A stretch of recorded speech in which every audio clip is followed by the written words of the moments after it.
C'est si terrifiant que cela paralyse les soldats russes de peur.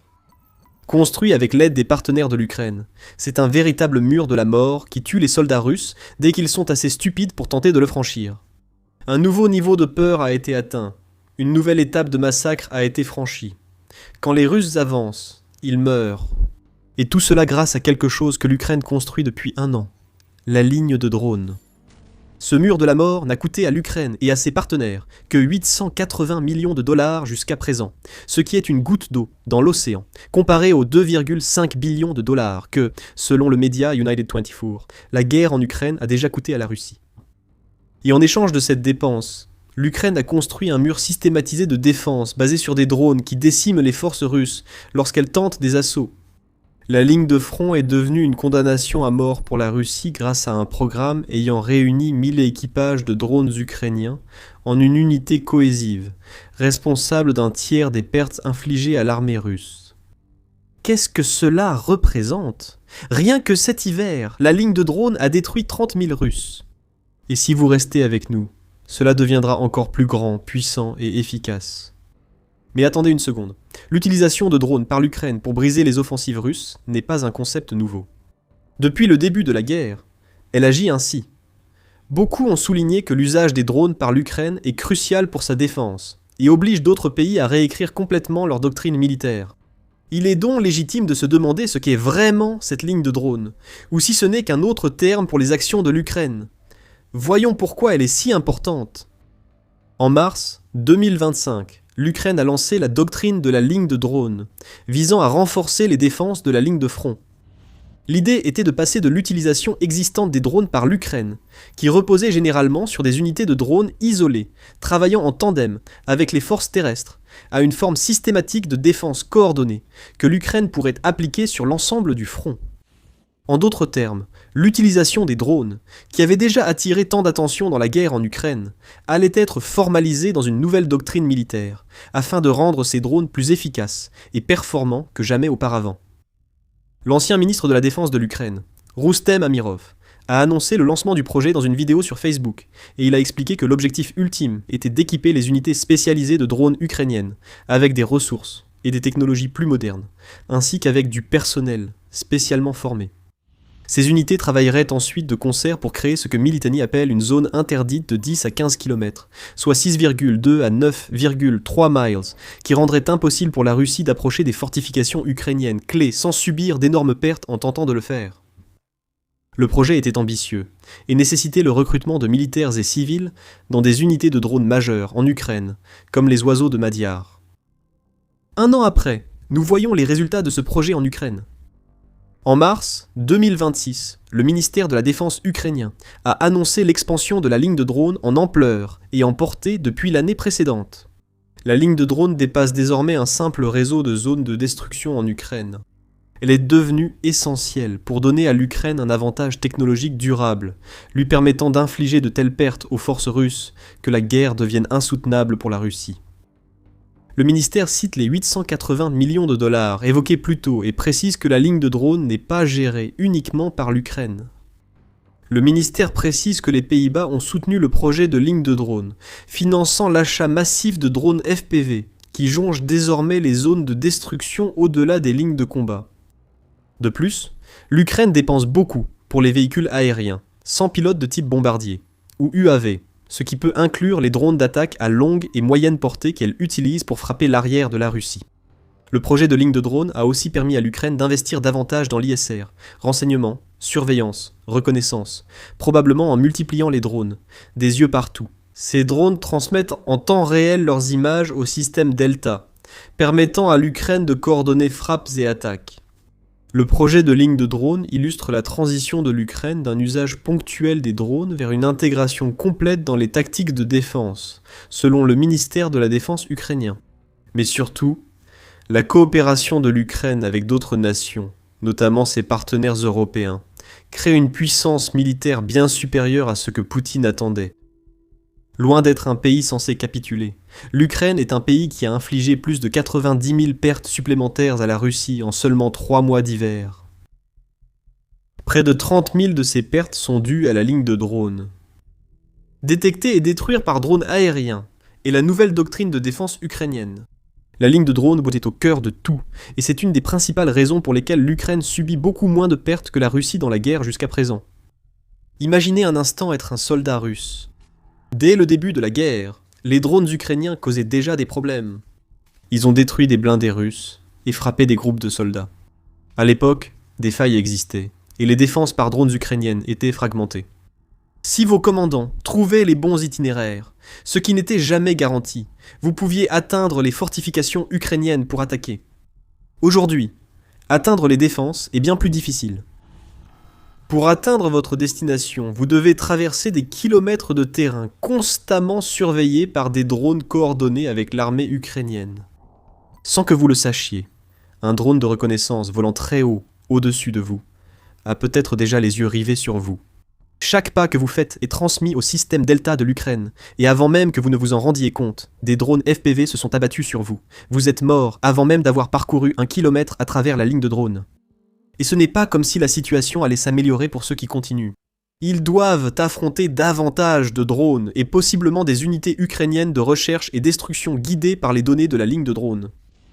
Plus tôt dans la vidéo, nous avons expliqué que l'un des objectifs de la ligne de drone est de bâtir un avantage systématique sur la Russie grâce à la technologie employée. Nous aborderons ce sujet bientôt. En attendant, si vous regardez The Military Show et n'êtes pas abonné, c'est le moment d'appuyer sur le bouton. Pour revenir à l'expansion, Euromaidan Press rapporte que le ministère de la Défense ukrainien considère désormais l'expansion de la ligne de drone comme une condition clé pour stopper les offensives terrestres de la Russie. Le nouveau ministre ukrainien de la Défense, Mikhailo Fedorov, a même cité un chiffre sur l'arrêt des assauts russes. Il affirme que l'Ukraine doit atteindre le point où elle élimine plus de 200 soldats russes pour chaque kilomètre carré que la Russie gagne. Selon Fedorov, au-delà de ce niveau de perte, toute avancée devient impossible. Nous verrons si c'est le cas à la fin de la vidéo. Pour atteindre ces chiffres, l'Ukraine doit transformer sa ligne de drone déjà impressionnante en un mastodonte capable d'écraser les Russes. À un rythme plus impressionnant que les 156 soldats au kilomètre carré atteints, en plus des autres défenses ukrainiennes dans l'oblast de Donetsk. Cela implique davantage de drones, d'opérateurs et une collaboration renforcée, reposant sur les bases établies la première année de l'initiative. Le ministère de la Défense ukrainien confirme ces événements. Le 28 février, le ministère a annoncé rechercher un soutien supplémentaire des Pays-Bas pour développer l'initiative de la ligne de drone. La réunion a déjà eu lieu entre Fedorov, la ministre néerlandaise de la Défense, et la vice-première ministre Dylan Jezelgoz-Zagarius. Cette réunion a amené les deux parties à qualifier la ligne de drone d'initiative parmi les plus efficaces pour renforcer l'armée ukrainienne. Fedorov a ajouté qu'il souhaite que les partenaires de l'Ukraine soutiennent d'autres projets de drones liés à l'initiative de la ligne de drone, comme celui visant à doter toutes les brigades ukrainiennes d'une capacité minimale en drones. C'est un indice sur la future direction de la ligne de drone. L'Ukraine dispose des drones et de plus de 1000 équipes capables de les faire fonctionner. Mais si la ligne de drone doit s'étendre au point de couvrir l'ensemble de la ligne de front de plus de 1100 km, alors chaque brigade ukrainienne doit disposer des capacités que ces 1000 équipes offrent. En d'autres termes, plus d'équipes, plus de formations, et plus de morts russes causées par des brigades qui n'avaient peut-être qu'une utilisation limitée des drones, mais qui sont désormais formées, afin qu'elles soient prêtes à rendre la ligne de drone encore plus puissante. Fedorov estime que l'intégration renforcée de la ligne de drone dans l'armée ukrainienne sera déterminante pour atteindre les objectifs du ministre de la Défense d'éliminer les soldats russes. Dans le monde idéal de Fedorov, l'Ukraine trouvera un moyen d'infliger au moins 50 000 pertes à la Russie chaque mois. Si cela se produit, les assauts russes cesseront. Atteindre cet objectif impliquerait une perte annuelle de 500 000 soldats russes. En 2026, la Russie vise à recruter 409 000 soldats. Vous voyez donc déjà où le déficit interviendrait si tout se déroule comme prévu par Fedorov. Si la Russie recrute moins de soldats qu'elle n'en perd, l'Ukraine voit enfin la lumière au bout du tunnel. Les offensives russes faiblissent, faute de réserves pour compenser leurs lourdes pertes. Et Poutine pourrait devenir si désespéré qu'il serait contraint de mobiliser.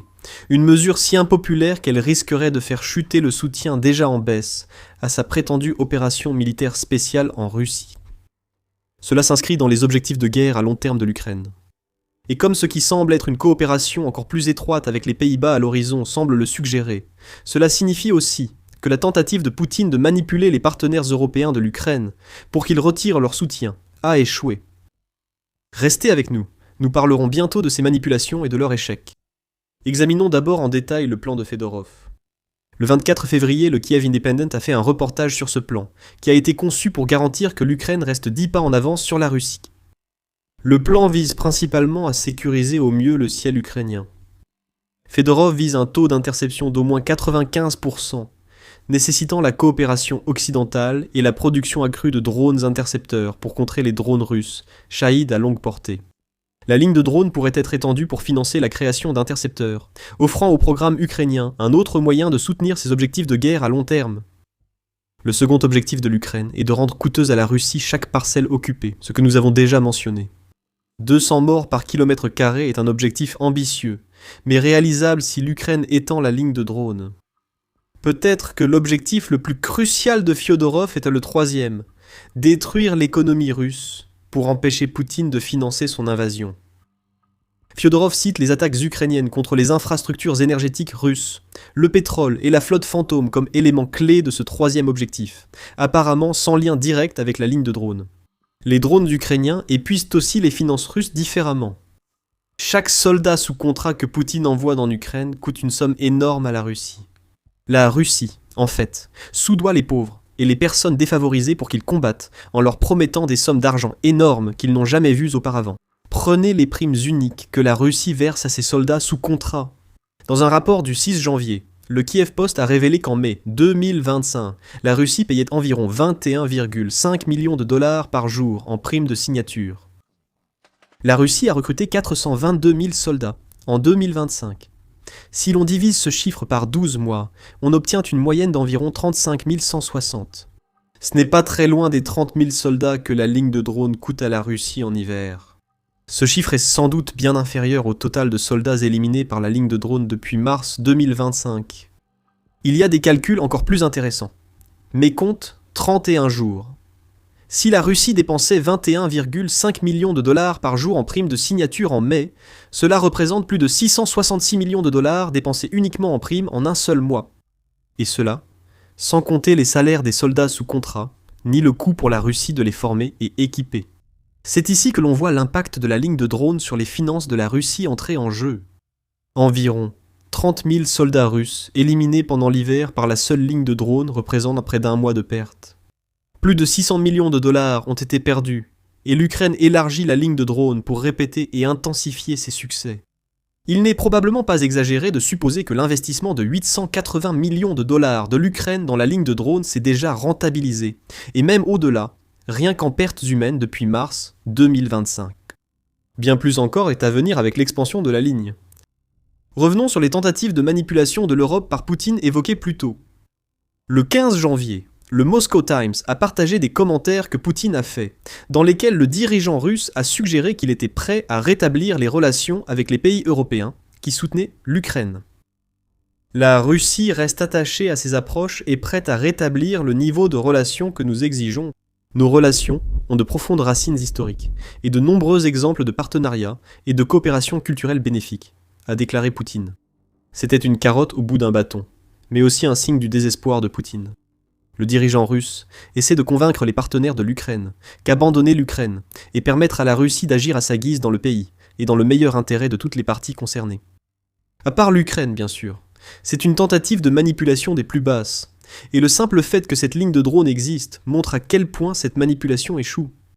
Tandis que Poutine use de la carotte, les Pays-Bas, au-delà de leur contribution à la ligne de drone, collaborent activement avec l'Ukraine pour l'étendre. En d'autres termes, les tentatives de manipulation de Poutine ne font que conduire à encore plus d'exemples de coopération entre l'Ukraine et ses partenaires. Nous voyons cela pratiquement partout. En 2025, l'Europe a essentiellement remplacé les États-Unis en tant que principal donateur de l'Ukraine, rapporte Chatham House. Cela signifiait une augmentation de 67% de l'aide militaire au cours de l'année. L'Union européenne a également approuvé un prêt de 90 milliards d'euros, soit 104 milliards de dollars à l'Ukraine, conçu spécifiquement pour soutenir l'économie ukrainienne en difficulté, afin qu'elle puisse poursuivre sa lutte contre la Russie. Le Royaume-Uni et de nombreux pays ont aussi promis un soutien supplémentaire à l'Ukraine en 2026. Il est donc clair que la carotte de Poutine n'est pas suffisante pour convaincre les partenaires de l'Ukraine d'abandonner leur soutien. Au contraire, ce soutien ne fait que se renforcer. Et des programmes comme la ligne de drone en sont la preuve. En ce moment, les Pays-Bas sont le principal partenaire de l'Ukraine sur ce projet. D'autres partenaires pourraient rejoindre le projet pour augmenter les financements et aider l'Ukraine à développer plus vite sa ligne de drones contre la Russie. Ces partenaires ont aussi un autre motif que l'aide à l'Ukraine. Plus les drones ukrainiens et les tactiques qui influencent leur utilisation deviennent performants et efficaces, plus le reste de l'Europe peut apprendre à adapter ses propres doctrines militaires pour tenir compte précisément du type de guerre que mène la Russie. L'Ukraine étend aussi sa coopération avec des partenaires hors Europe et Amérique du Nord. Le 4 mars, l'Odessa Journal a révélé que l'Ukraine allait collaborer avec les Émirats arabes unis et le Qatar pour les aider à contrer les drones Shahid iraniens, qui posent problème à ces nations depuis que les États-Unis ont lancé leur campagne contre l'Iran. Poutine pourrait souhaiter ce type de coopération. Cela signifie seulement que l'Ukraine renforce ses liens, notamment au Moyen-Orient, où il cherche à garder son influence. Plus de relations pourraient augmenter le soutien à l'Ukraine, entraînant une expansion de la ligne de drones et autres programmes. Cela signifie simplement plus de morts sur toute la ligne de front. Nous revenons à l'affirmation de Fedorov. L'Ukraine éliminerait 200 soldats russes par kilomètre carré occupé, stoppant ainsi l'avancée russe. Est-ce vrai ? Cela semble très probable, car l'Ukraine semble déjà être au point où elle détruit plus de soldats que la Russie n'est capable d'en recruter. C'est ce qu'affirment des responsables occidentaux, cités par le Télégraphe, qui prétendent que les forces de Poutine subissent environ 40 000 pertes par mois depuis novembre, alors que la Russie recrute 35 000 soldats par mois pour soutenir l'invasion. L'un de ces responsables, Al Khan, qui est le ministre des Forces armées du Royaume-Uni, affirme que les tentatives de la Russie pour recruter davantage deviennent également de plus en plus difficiles. Khan affirme que les gens réalisent qu'ils prennent un aller simple en s'engageant dans la guerre de Poutine. La ligne de drones en est l'une des raisons. Les drones ukrainiens causent des pertes inédites, et le russe moyen, voyant partir proches et amis en Ukraine sans retour, commence à en prendre conscience. Les dizaines de milliers de dollars offerts par le Kremlin attirent, mais cela compte peu face au rythme incroyable auquel les drones ukrainiens fauchent des vies. Désormais, la situation ne pourra qu'empirer pour la Russie. La ligne de drones s'élargit sans que Poutine puisse l'empêcher. Une autre façon de dire tout cela, c'est que l'Ukraine a transformé la traque des soldats russes, à l'aide de drones, en une opération continue, comme chez McDonald's, 24 heures sur 24 et 7 jours sur 7. C'est ainsi que nous avons formulé les choses en évoquant le groupe Lazar ukrainien, qui a fortement influencé le programme de la ligne de drones. Pour en savoir plus sur ce groupe et ses réalisations depuis le début de la guerre, regardez notre vidéo.